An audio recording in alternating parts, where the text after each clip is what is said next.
बिस्मिल्लाहिर्रहमानिर्रहीम। What is a collision in physics. इस video में हम कोलिजन के बारे में पढ़ेंगे। सबसे पहले हम डिफाइन करेंगे कि कोलिजन का जो बेसिक कॉन्सेप्ट है वो क्या है। देन इसकी जो मेन टाइप्स है वो हम आपको बताएंगे इस वीडियो में, ठीक है।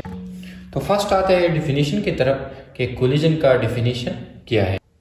डिफिनीशन ऑफ कोलिजन इस तरह है, when two or more than two bodies come so close to each other that there exists some type of interaction, ठीक है, between them in their presence or absence of external forces, then such type of interaction is called collision।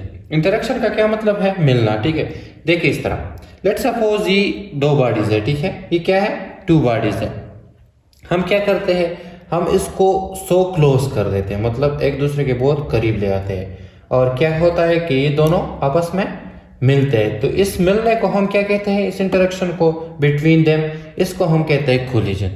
दो या दो से ज्यादा bodies का, ये तीन हो गए, ठीक है, दो या दो से ज्यादा बॉडी का एक दूसरे के बहुत करीब आना, और इस तरह करीब आना कि वो एक दूसरे के साथ क्या हो जाए? मिल जाए। तो उसको हम फिर क्या कहते हैं? उसको हम कहते हैं कोलिजन।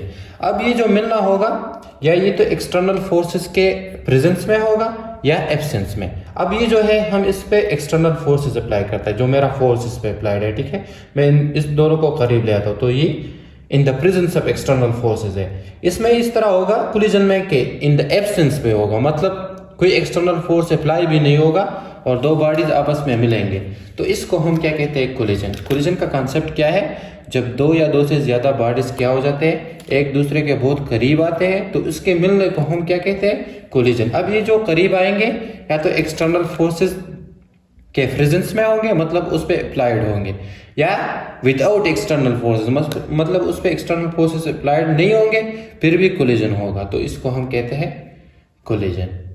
अब आते हैं टाइप्स की तरफ। कोलिजन की टू टाइप्स है। एक को हम कहते हैं इलास्टिक कोलिजन,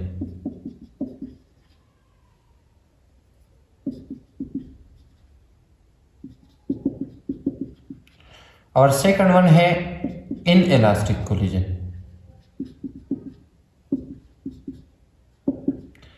अब इलास्टिक कोलिजन क्या है और इनइलास्टिक कोलिजन क्या है, तो दोनों को अलग अलग हम क्या कर देते हैं? डिफाइन कर देते हैं। अब इलास्टिक कोलिजन क्या है? So the collision in which the momentum and kinetic energy both are conserved is known as elastic collision. वो कोलिजन जिसमें क्या हो?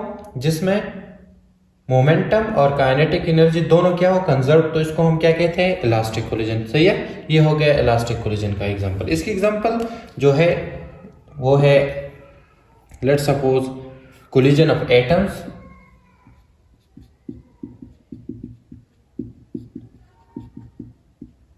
इसी तरह कोलिजन ऑफ मॉलिक्यूल्स, ये इसकी क्या है? ये इसकी है एग्जांपल। सही है। और इनइलास्टिक कोलिजन कौन सा कोलिजन होता है? The collision in which the momentum is conserve, जिसमें मोमेंटम क्या हो? Conserve, but the kinetic energy is not conserve, is called inelastic. और जो इनइलास्टिक में काइनेटिक एनर्जी नॉट कंजर्व होगी, वो किस में कन्वर्ट होगी?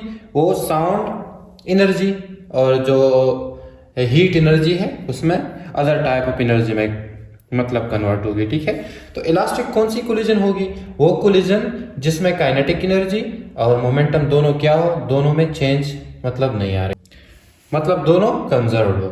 इनइलास्टिक कोलिजन वो कोलिजन होगी जिसमें मोमेंटम कंजर्व्ड होगा, मतलब महफूज होगा, ठीक है, और जो काइनेटिक एनर्जी वो अदर टाइप ऑफ एनर्जी में कन्वर्ट होगी। किस तरह? जिस तरह साउंड एनर्जी हो गई या हीट एनर्जी हो गई, इसमें कन्वर्ट होगी।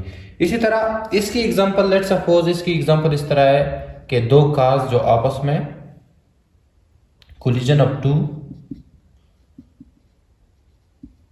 कार्स, मतलब दो कार जब आपस में टकराते हैं, या दो गाड़ियां जो आपस में टकराती है, तो ये इनइलास्टिक कोलिजन की एग्जांपल है। इसी तरह collision between two muds ball, ये भी इसकी एग्जांपल हो गया। तो ये हो गया कोलिजन और इसकी जो टाइप्स थे।